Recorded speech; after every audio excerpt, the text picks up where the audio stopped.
Boa noite, sou a repórter Pietra e hoje o nosso jornal será de uma forma diferente. Para quem assistiu o jornal anterior, tivemos o enorme prazer de convidar a professora e a mãe da creche. Agora vou passar a palavra para a nossa repórter Meire, que está na escola entrevistando a professora Carol. Hoje a gente vai fazer entrevista com a professora Carol, que dá aula para pré-escola. Como é que você vê o aprendizado na creche, Carol? Bom dia, meu nome é Carol.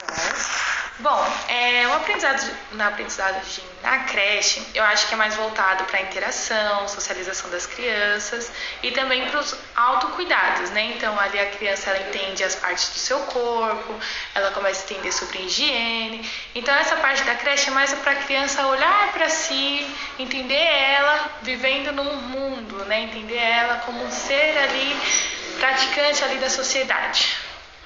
Como é que você vê essa transição da creche com a pré-escola? Que muitas vezes para eles é um pouco difícil, né? Porque você se vê num lugar que você passa o dia todo e você vem para uma pré-escola que não é o dia inteiro. Como é que você vê essa transição?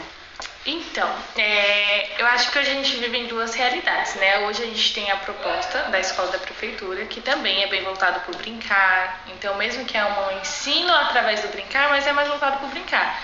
E nós temos as redes particulares, que aí eu acho que é onde a criança ela pode sentir mais um pouco, porque ela tem um conteúdo para aprender, ela tem um livro para preencher, e as professoras também trabalham com datas, né, para ter o término de entrega e tudo mais. Então, assim, eu acho que da creche para a pré-escola não tem tanto impacto, dependendo se for para uma rede pública, por exemplo. Agora, se for para uma rede particular, a criança sente mais, porque ela tem esse contato com a aprendizagem mesmo. Mas, então assim, eu acho que para a criança vai ser um pouco, né, diferente, mas eu acho que a proposta da educação infantil é justamente fazer com que seja o menos impactante possível, porque a proposta da educação infantil ainda é o ensinar brincando. Então, mesmo que a criança ela vai sentir o impacto, ela tem que fazer tudo para que ela se sinta bem, como por exemplo a sala tem que ser toda coloridinha, para que tenha não só as carteiras e cadeiras, tem que ter um espaço ali que ela veja que tenha brinquedo, porque ela vai ter um momento de brincar, vai ter um momento de roda de conversa, então tem que ser feito tudo de uma maneira que vai, assim, ser, usando de novo a mesma palavra, ser menos impactante possível, né? O brincar e suas práticas traz o aprendizado como? O brincar e suas práticas traz o aprendizado como? Eu acho que em tudo. Na educação infantil não existe aprendizagem sem brincar, porque você nunca vai entrar em um conteúdo sem conversar com eles antes, sem fazer com que eles vivenciem aquilo. Porque o que às vezes pra gente é muito óbvio, né? Para as crianças não são. Eles ainda estão se entendendo como um serzinho ali no mundo. Eles estão entendendo que o mundo sofre mudanças, que tudo é diferente. Então, assim, tudo a gente tem que passar na vivência deles. E como fazer a vivência deles? No brincar. Então, eu acho que é totalmente interrelacionado, porque só existe aprendizagem na educação infantil brincando. E assim, no brincar que eles vão desenvolver com coisas bobas, por exemplo, às vezes você está brincando um faz de conta e aí você pergunta sobre como que é, que ele está brincando em qual período do dia, que dia da semana, então tudo isso você já está puxando o aluno, né? Já está fazendo gatilhos, fazendo os cognitivos para que ele vá aprendendo, vai fixando as coisas do nosso dia a dia.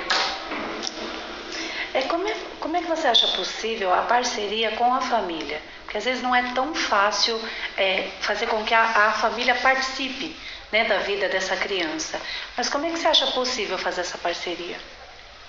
Eu acho assim, na educação infantil a família ela é bem presente, né? Porque muitos têm ali, né, o bebê, né, da família.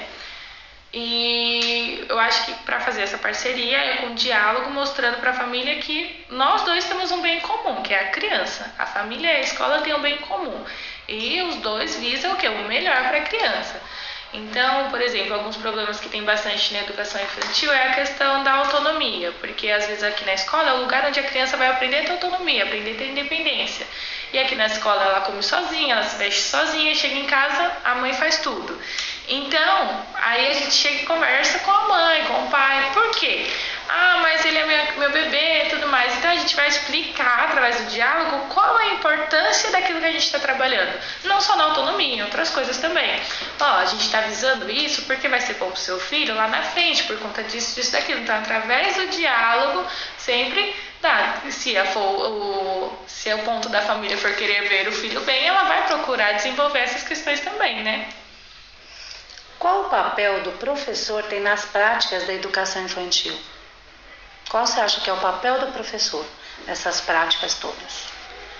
Eu acho que é mediar, porque assim, ó, eu vivo falando, na educação infantil, eu costumo dizer que eles são protagonistas, porque assim, você vai fazer uma atividade e fala assim, ó, nós vamos fazer uma situação problema. Então, voltando para aquela questão, a gente sempre vai vivenciar dentro da realidade deles. Então, como que a gente vai trabalhar a matemática, a situação problema? A gente vai dar o exemplo de que a gente foi na feira e comprou 2 bananas e 3 morangos. Aí desenha aí, 2 bananas e 3 morangos. Aí você chega, a criança está desenhando uma uva e uma maçã. Aí você fala, mas a Pro não falou para fazer banana e morango? Mas professor, eu gosto de uva e de maçã. E você vai obrigar a falar para a criança, não, você tem que fazer banana e morango? Não, deixa a criança. Mas mediar, então tudo bem. Então agora já é outra situação problema, não é mais 2, mais 3.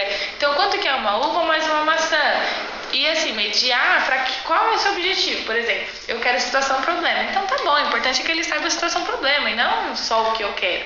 Agora, se a gente estivesse trabalhando uma atividade com cores, onde eu queria a cor amarela e vermelha, e a criança desenhasse uma uva e uma maçã, eu ia falar, mas a uva não é amarela. Que outra cor? Você não quer banana? Então que outra cor? Então assim, eu sempre falo, as crianças elas são protagonistas, mas o papel do professor é mediar, para que dê o suporte para eles aprenderem, né? Como é a formação docente na atuação na educação infantil? Como é que é a formação do professor, né? Eu acho assim que na educação infantil a gente sempre está buscando inovar, né? Porque é o que eu falo, o que às vezes dá certo para uma turma não dá certo para outra, e o que às vezes dá certo numa semana já não dá certo na outra semana. Por justamente eles serem protagonistas, o tempo das crianças é muito curto. Então eu acho que é sempre buscando inovar, assim, pelos recursos que a gente tem hoje, né? Então eu, por exemplo, busco muito vídeo-aulas sobre como trabalhar cantigas, por exemplo, uma coisa boba. Mas às vezes o que você viu semana passada já é diferente do que você vai ver agora. Então sempre está buscando mais coisas lúdicas possíveis. Como trabalhar isso, como trabalhar aquilo, jogos novos. Então sempre está pesquisando para você estar se formando, se especializando, buscando novidades para ir trabalhando de forma diferente. Em sua opinião, quais foram as maiores dificuldades e desafios na pandemia? Bom, na pandemia acho que todo mundo sofreu bastante com a tecnologia, né? O que ele desenvolver e tudo mais. Mas Carol, o que eu mais sofri, assim, foi questão de organização, né? Porque é totalmente diferente você estar dentro de uma sala de aula, você já tem os seus planejamentos e depois você fazer isso dentro da sua casa. Mas o maior é assim, eu acho que você prender a atenção dos alunos, né? De uma forma que, como eu falo, o tempo da criança é muito curto. Então você precisava dar uma aula, por exemplo, de 40 minutos, de 1 hora, mas como você vai fazer isso de que prenda a atenção da criança? Então, novamente, buscando diversos recursos para que fosse uma aula mais lúdica possível, mais dinâmica possível, para sempre puxando eles para que eles prestassem atenção, para que tudo que eles aprendessem fosse significativo e não só mais que saco ter que assistir essa aula, né? Como você avalia a tecnologia na educação hoje? Essa daí. A tecnologia nas crianças. No geral, como é que hoje ela atua, né? Porque continua atuando, acho que depois da pandemia ela veio mais forte, né? Porque antes da pandemia as crianças viviam com o celular, sim, mas na minha opinião acho que menos. Mas hoje ficou uma coisa... Não, isso foi o primeiro tema da primeira reunião de pais pós-pandemia. A gente conversou, né, depois em ser de bem-vindos, né, depois do término do primeiro bimestre, porque eu senti que as crianças estavam muito afetadas pela tecnologia, mas muito mesmo, assim, a gente brinca que as crianças de pandemia, né, são diferentes em aspectos positivos, mas também nessa questão negativa, porque as crianças estavam muito... A gente fala assim, vamos brincar. Eles não tinham interesse em brincar, porque eles não sabiam brincar. O brincar para eles era as telas dos celulares. E vai culpar quem? Porque os pais também precisavam trabalhar, precisavam aprender as crianças, né? Então, afetou bastante. A gente conversou com os pais de assim, vamos aprender as crianças a serem crianças novamente. E os pais também entender que criança dá trabalho, né? Criança dá trabalho. Tudo que ela vai aprender dá trabalho. Voltando para aquela questão da autonomia, por exemplo, o filho não sabe comer sozinho, não sabe tomar banho sozinho. Professora, mas se meu filho for comer sozinho, ele vai se sujar todo, se ele for tomar banheiro, né? Enfim. Então, assim, os pais estavam buscando muita praticidade e as crianças não estavam explorando as coisas, nem não sabiam explorar diversas coisas, as vivências normais do dia a dia. E voltando para essa questão de brincar, então a gente teve que resgatar as crianças para elas entenderem como que é a vivência na sociedade, aprender a brincar com um colega, aprender a correr, aprender a desenvolver toda essa autonomia. E eu acho assim, hoje a tecnologia é muito presente. Não tem como a gente entrar na casa de todo mundo para falar, sai do celular e tudo mais. Mas é aquilo, a gente tenta buscar uma parceria. Na minha reunião eu expliquei todos os malefícios que causam nas crianças, nos neurônios das crianças, porque as crianças, elas são criativas por si só, mas se a gente não der esse espaço para elas, elas não vão ser, né? Agora é o momento que elas são livre e branco.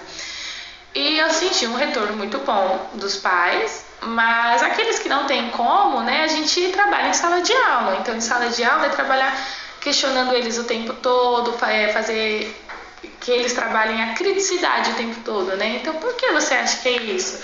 Por que o animalzinho é assim? Por que a cor disso é essa cor? Enfim, né? Trabalhar, porque se a gente não trabalhar a criatividade deles, muitas vezes eles não vão trabalhar em casa. Então, é muito amplo, né, falar da tecnologia. Como é feita a sua avaliação com as crianças? Porque no aprendizado dos maiores, você dá uma prova, né? E com os pequenos, como é que é feito isso? Constantemente, né? A gente sempre observa o que eles sabem no começo e o que eles sabem no fim do bimestre. Então, nossas avaliações aqui é através dos relatórios, né? A gente faz o relatório das crianças, mas é aquilo, constantemente a gente vê no dia a dia como que aquela criança ela acompanha a leitura do alfabeto, como que aquela criança brinca. Na hora de brincar, ela é uma criança individualista, ela sabe compartilhar. Na hora de ler o calendário, ela já identifica os números, na hora de fazer a leitura dos números. Enfim, tudo isso, na hora da interação, ela brinca, ela canta, ela dança, ela é uma criança mais fechada. Então, na educação infantil, é uma avaliação constantemente, dia após dia, você vê. E eles são uma caixinha de surpresa. Tem aluno que tem dia que não quer fazer nada, tem outro dia que quer fazer tudo. Né? Constantemente a gente vai vendo e é assim que a gente acompanha. E como é que é a atuação do coordenador na vida de vocês, né? Como é que ele atua? Como é que é a formação de vocês com ele? É uma formação contínua? Como é que é? Bom, aqui na escola a gente realiza os HTPCs, né? Que é uma formação, então a gente sempre está se especializando em algum assunto, né? Mas o coordenador, eu acho que ele é bem presente nesses recursos também. Por exemplo, ele sempre está avaliando o que a gente está fazendo, quais são as nossas propostas, né, das propostas da BNCC, das propostas, né, oferecidas no começo do ano. E aí fala, estou sentindo falta de tal coisinha. Aí ele fala, né, que tá, a gente vê junto, então vai atrás. Por exemplo, a gente voltou das férias de um aluno que estava sofrendo da síndrome pós-férias, né, que é quando o aluno, ele sofre, né, de voltar para a escola, porque ficou acostumado a ficar muito tempo perto da mãe e tudo mais. Então, às vezes ele apresenta choro, irritabilidade, fala que tá com dor de cabeça, dor no estômago, né? Então, por exemplo, eu passei, né, tudo que estava acontecendo com o coordenador, aí ele junto foi pesquisar, né, para trazer o retorno. Então, assim, é uma parceria, tudo é uma parceria, né? E, então, nessa questão, a coordenação, ela trabalha em conjunto com a gente para buscar sempre as soluções, a formação do que está sendo necessário naquela época e assim vai. Bom, eu já te agradeço pela entrevista, mas agora eu queria que você deixasse que você deixasse uma dica para nós futuros professores, né? Porque não é fácil. É fácil o começo, depois a gente sabe que começa ficando mais difícil. Mas eu queria que você deixasse uma dica pra gente, uma opinião, para dar uma força aí pro pessoal. Pro professor em si, né, assim, eu acho que realmente nem tudo é um mar de rosas, mas as crianças, elas são incríveis, elas ressignificam nossos dias, né, então tudo vale muito a pena, mas uma dica assim pro atuante mesmo, né, eu falo que é não subestimar nossas crianças, porque a gente subestima muito na educação infantil, muitas vezes a gente acha, eles são muito pequenininhos, eles não vão conseguir, eu mesmo muitas vezes já me vi subestimando os meus alunos, né, vou dar essa lição, não, eles não vão conseguir fazer isso, eles são muito pequenininhos. E quando trouxe a atividade, eles fizeram muito melhor do que eu imaginei. Por exemplo, manusear algum instrumento, né? Manusear tesoura, cola, tudo a gente fica com muito medo, né? Porque realmente eles estão aprendendo. Então, às vezes, é a mesma coisa que eu falei do exemplo em sala de aula, né? Às vezes vai fazer uma sujeira, vai fazer uma bagunça, a gente pensa 2 vezes, mas é assim que eles aprendem. E as crianças, esse momento da educação infantil, é o momento que elas mais estão aprendendo. Então, assim, não subestimar nossas crianças, porque elas são capazes de aprender, de fazer, a gente explicando direitinho, eles são capazes de tudo, de tudo, de tudo. Obrigada, Carol. Imagina. Muito obrigada, Meire, e a nossa entrevistada por ter respondido as nossas perguntas apresentadas.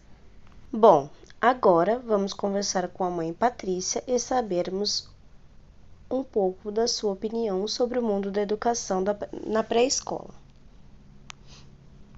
Oi, boa tarde, tudo bem? Eu sou a Patrícia, né, amiga da Rosângela. Então, o meu filho tá na pré-escola, né? E vai aqui algumas coisas básicas que eu sei, né? Então, como eu vejo o ensino e o aprendizado na creche. O ensino e o aprendizado que eu vejo na creche são através de brincadeiras, né? Aprendendo a dividir, né? Os brinquedos, né? A segunda, como é a transição creche, pré-escola e de que maneira ocorre o aprendizado na pré-escola. Então, é muito difícil, né? Cada criança tem seu tempo para se adaptar, né? E aprendendo na escola. E cada dia tem dia de leitura, né? Dias de brincadeiras, colorindo, ensinando cores e assim, etc. Terceira, como é o aprendizado, brincar e suas práticas na pré-escola. Então, são com brincadeiras, né? As crianças aprendem a se comunicar, né? Através de brincadeiras, né? Aprender a se interagir com outras crianças. 4, né? Como é possível desenvolver parceria escola e família. Então, eu acho que, primeiramente, a comunicação, né? É muito importante para melhorar o relacionamento da família e da escola. 5. Como é a participação da família com a escola na educação? Participando de reuniões, né, festas e eventos que a escola proporciona. 6. Qual é o papel que o professor tem nas práticas e educação infantil? Então, ajuda a despertar as habilidades da criança junto com os pais para ter um melhor resultado. 7. Como é a formação docente para a educação infantil? Então, eu acho que deveria melhorar um pouco mais essa parte, entendeu? É o que eu acho. 8. Em sua opinião, quais foram as maiores limitações e desafios enfrentados no período da pandemia? Então, Foi difícil, né? Foi difícil porque as crianças tiveram que ser afastadas da escola, né? Teve uso de máscaras, teve aplicativos que foi proporcionado, mas não funcionava. Agora 9. Como avaliar as tecnologias e educação infantil? Então, foi muito ruim. A avaliação que eu tenho de aplicativos era muito ruim, né? Aplicativos não funcionavam, dava erro ao entrar e você não conseguia ter o acesso para poder passar para as crianças. 10. Como é feito a avaliação e suas práticas na educação infantil? Eu acho que assim, o papel do coordenador é acompanhar o plano juntos com os professores para poder passar para as crianças no dia a dia. E 12. Para finalizar, você pode deixar uma dica para futuros professores de educação infantil? A minha opinião, né, que eu acho assim, é que eles têm que estar sempre dando o melhor, a cada dia mais. E parabenizar eles, né, por estar sempre ensinando e dando o melhor deles. Muito obrigada a todas as entrevistadas e a nossa repórter Meire por ter respondido as nossas perguntas e as dúvidas do nosso público. Tenha uma ótima noite e até a próxima!